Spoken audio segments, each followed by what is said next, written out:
नमस्कार और आज की इस खास चर्चा में आपका स्वागत है। हमारे पास आज विश्लेषण के लिए एक दिलचस्प स्रोत है। ये एक पॉडकास्ट स्क्रिप्ट है जो महिला मनोविज्ञान और आकर्षण के बारे में बात करती है। खासतौर पर ये स्क्रिप्ट दो ऐसे तरीकों पर फोकस करती है जो इसके मुताबिक अगर कोई पुरुष करें तो किसी महिला को काफ़ी गहराई तक आकर्षित कर सकते हैं। तो आज हम इन्हीं दो तरीकों का बारीकी से विश्लेषण करेंगे। स्रोत कहता है कि ये कोई बस ट्रिक्स नहीं, इनके पीछे बाकायदा मनोवैज्ञानिक सिद्धांत हैं। तो क्या है ये तरीके और स्रोत क्या तर्क देता है इनके पीछे? चलिए देखते हैं जरा। बिल्कुल, रिश्तों में ये जो साइकोलॉजिकल डायनामिक्स होते हैं ना, इन्हें समझना हमेशा बड़ा ज्ञानवर्धक होता है। और ये स्रोत दावा कर रहा है कि कुछ खास तरह के व्यवहार गहरे कनेक्शन बना सकते हैं। देखना दिलचस्प होगा कि ये किन मनोवैज्ञानिक आइडियाज का जिक्र करता है। हाँ, स्रोत में कार्ल युंग का जिक्र है और ऑक्सीटोसिन हार्मोन का भी। दावा यह है कि ये जो दो मूव्स हैं ये महंगे तोहफों या बड़े दिखावटी कामों के बारे में नहीं है। बिल्कुल नहीं, बल्कि ये सीधे आत्मा को छूने वाली चीजें हैं। स्रोत तो कहता है कि हर रूह कहीं ना कहीं अपने अक्स को ढूंढती है और जब कोई पुरुष इन तरीकों से कनेक्ट करता है तो एक मजबूत जैसे कोई करंट जैसा कनेक्शन बन सकता है। तो स्रोत के मुताबिक पहला कदम है भावनात्मक मान्यता देना, यानी उसकी आत्मा को, उसकी भावनाओं को सच में सुनना और समझना, सिर्फ सुनना नहीं। जब कोई महिला अपने दिन के बारे में बताती है, अपनी चिंताएं या खुशियां शेयर करती है, तो वो एक तरह से अपनी दुनिया का एक हिस्सा दे रही है। पर होता क्या है, अक्सर लोग या तो फौरन सोल्यूशन देने लगते हैं, प्रॉब्लम सॉल्व करने लगते हैं, या फिर ध्यान ही नहीं देते। स्रोत कहता है जैसे कोई कह दे अरे छोड़ो ये नौकरी, या बस हुआ करके टाल दिया। लेकिन यहीं पर राज है, उसे समाधान नहीं चाहिए, उसे चाहिए अपनी भावनाओं के लिए जगह, स्वीकृति। कोई जो कहे मैं समझ रहा हूँ, ये थका देने वाला लगता है और तुम्हारा ऐसा महसूस करना ठीक है। हाँ, और यहाँ स्रोत महिला मनोविज्ञान और थोड़ा विकासवादी नजरिए को भी लाता है। तर्क ये है कि जब महिला को भावनात्मक रूप से मान्यता मिलती है, वैलिडेशन मिलता है, तो उसके शरीर में ऑक्सीटोसिन रिलीज होता है। ऑक्सीटोसिन मतलब वो बॉन्डिंग हार्मोन। इससे उसे सुरक्षा, गर्मजोशी महसूस होती है। तब वो पुरुष सिर्फ एक साथी नहीं रहता, वो एक सुरक्षित ठिकाना बन जाता है ना? अच्छा, ये ऑक्सीटोसिन वाला कनेक्शन ये इतना गहरा क्यों? स्रोत कहता है कि शायद पहली बार उसे लगता है कि उसकी भावनाएं चाहे कितनी भी उलझी हों, बोझ नहीं है, बल्कि वो एक पुल है उस पुरुष तक पहुंचने का। उसे लगता है कि उसे समझा जा रहा है, देखा जा रहा है, तब वो खिंचती चली जाती है। ये दिलचस्प है कि जोर सिर्फ सुनने पर नहीं, बल्कि भावनाओं को मान्यता देने पर है। ये एक एक्टिव प्रोसेस है, पैसिव नहीं। आप सिर्फ सुन नहीं रहे, आप एक्टिवली दिखा रहे हैं कि आप समझ रहे हैं और स्वीकार कर रहे हैं। ये मैसेज देता है कि आपकी अंदरूनी दुनिया, आपकी एहसास मायने रखते हैं, उन्हें जगह मिल रही है। ये जैसे असुरक्षा की दीवारें गिराने जैसा है। बिल्कुल सही कहा आपने, सिर हिलाना नहीं, दिल से जुड़ना। और स्रोत में एक कहानी भी है इसे समझाने के लिए।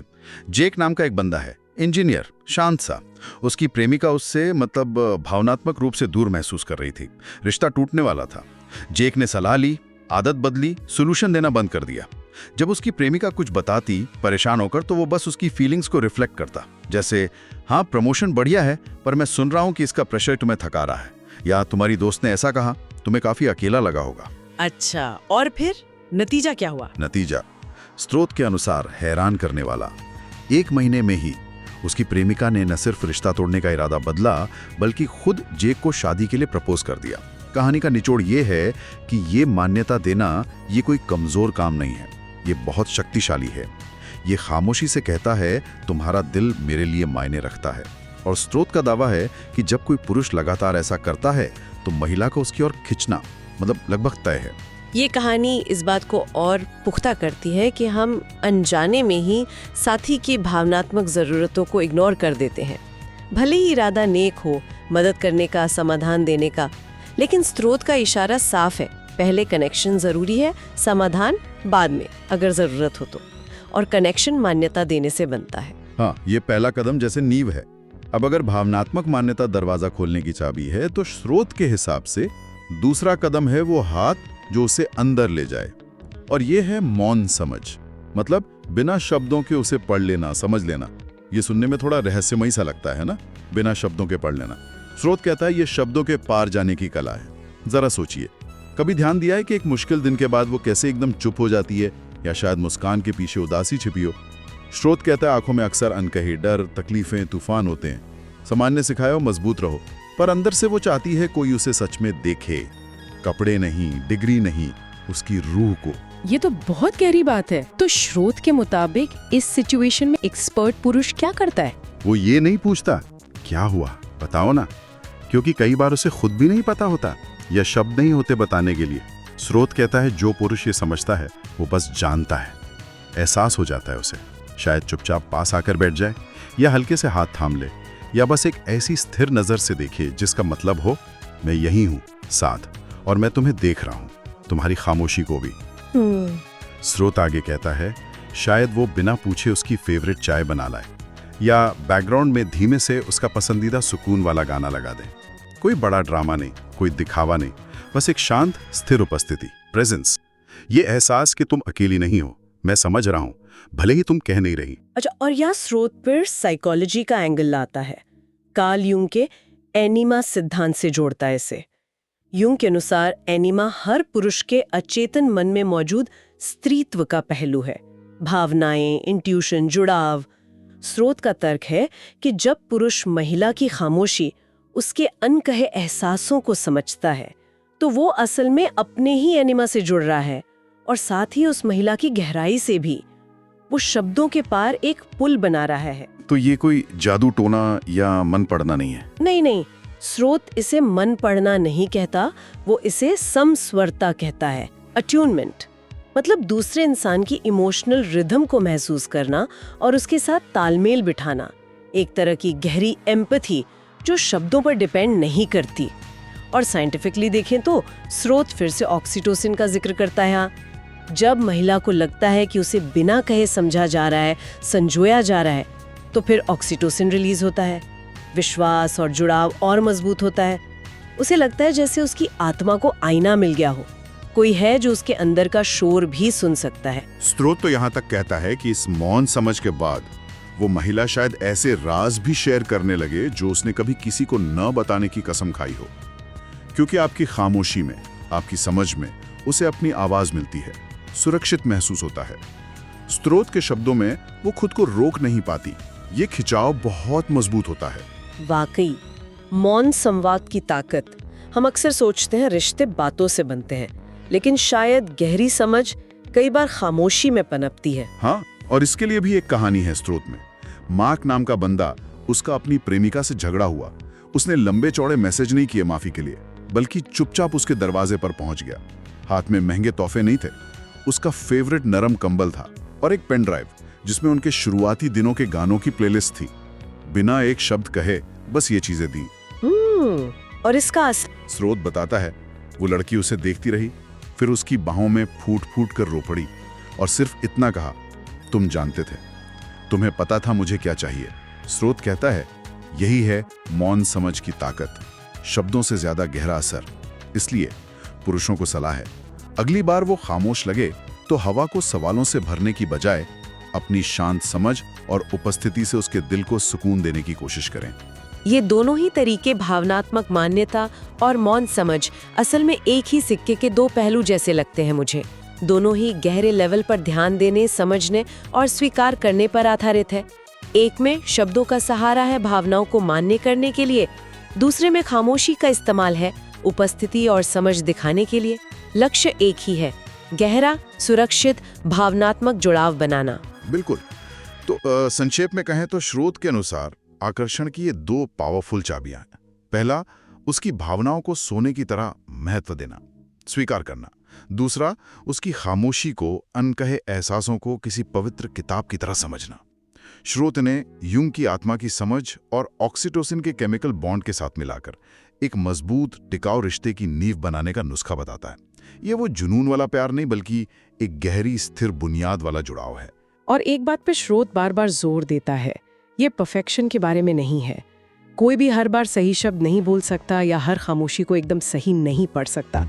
ये असल में उपस्थिति के बारे में है, प्रेजेंस। क्या आप उस पल में मौजूद हैं? क्या आप सच में ध्यान दे रहे हैं, सहानुभूति महसूस कर रहे हैं? कोशिश करना ज्यादा जरूरी है। हाँ, ये बहुत जरूरी पॉइंट है। परफेक्शन का प्रेशर हटाकर बस मौजूद रहना। और स्रोत ये भी कहता है कि ये सिद्धांत सिर्फ रोमांटिक रिश्तों के लिए नहीं है। भावनात्मक मान्यता और मौन समझ का महत्व दोस्ती में, परिवार में, हर उस रिश्ते में है जहां दिल का जुड़ाव हो। बिल्कुल, ये बात इन प्रिंसिपल्स को और भी रेलेवेंट बना देती है।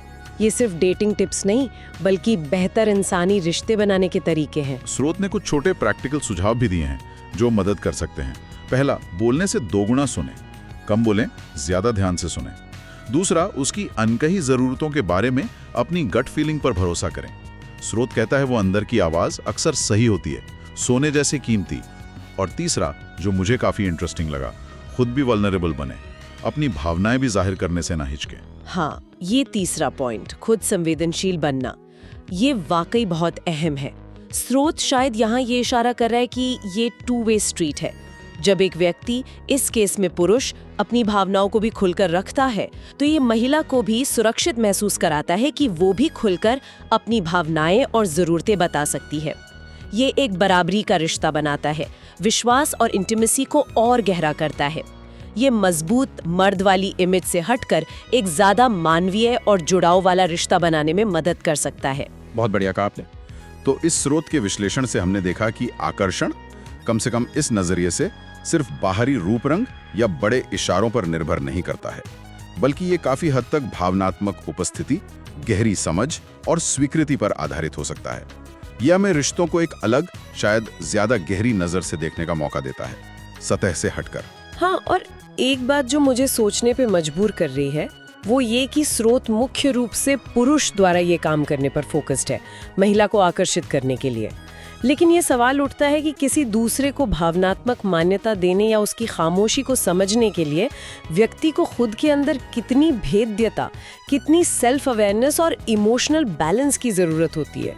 आप कह रहे हैं कि क्या कोई दूसरे की भावनाओं को तब तक सही मायने में समझ सकता है जब तक वो अपनी खुद की भावनाओं से कंफर्टेबल ना हो? बिल्कुल। क्या कोई दूसरे की खामोशी के मतलब तब तक समझ सकता है जब तक वो अपने अंदर की खामोशी से जुड़ा हुआ ना हो? शायद ये सिर्फ दूसरे को पढ़ना नहीं है, इसके लिए पहले खुद को जानना, खुद को समझना भी उतना ही जरूरी है। ये सिर्फ एक टेक्निक नहीं, बल्कि एक आंतरिक अवस्था भी है। ये एक ऐसा विचार है जिस पर आगे और सोचा जा सकता है, और शायद ये इन तरीकों को अपनाने में एक चुनौती भी हो सकती है। ये वाकई ये गहरा नुक्ता है। खुद को समझे बिना दूसरे को गहराई से समझना शायद मुमकिन ना हो। खैर, आज की इस दिलचस्प चर्चा में शामिल होने के लिए आपका बहुत बहुत धन्यवाद। उम्मीद है इस विश्लेषण ने हमारे श्रोताओं को भी रिश्तों और जुड़ाव के बारे में सोचने के लिए कुछ नया दिया होगा, जैसा हमारे आज के स्रोत ने बताने की कोशिश की है।